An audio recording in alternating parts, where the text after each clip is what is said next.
Ha? Kaya naman pala wala siya eh. Ara pala ng kanyang pangamalingke. Sana lutuan niya ako ulit ng paborito kong adobo. Yung adobo ano? Na may halong patatas at natuloon ang lasa na sabaw sa adobo.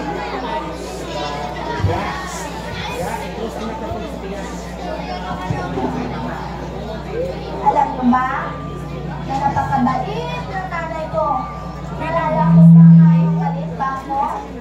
Lagi niya ko pinakantahan na tulog na, gusto na ganda, tulog na, hanggang umaga.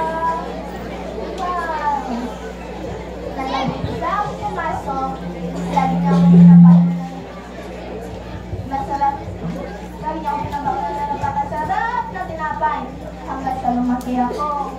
Pero parang nagpapakilagtira siya masyado.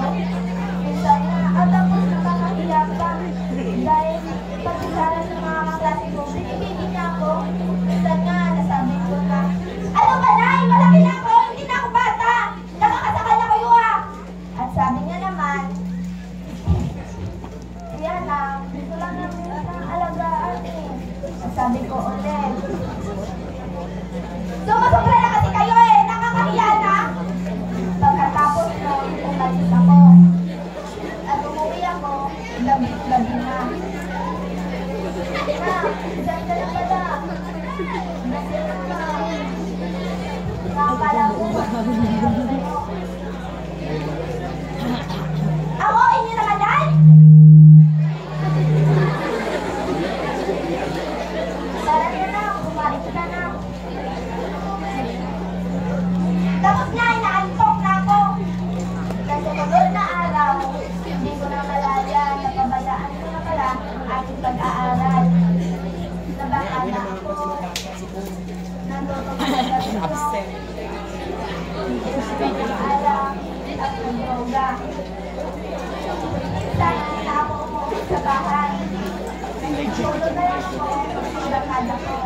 At nung minsan, umuwi ako.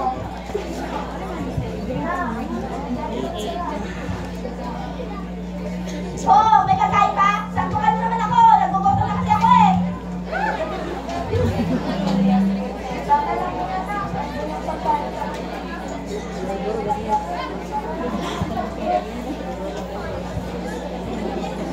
Ang arte na nito, nagkilot ako kanin.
siya.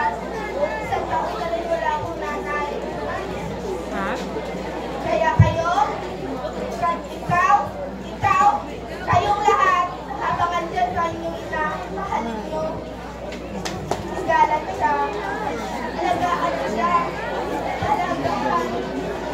At ilalang kalimutan ng tao.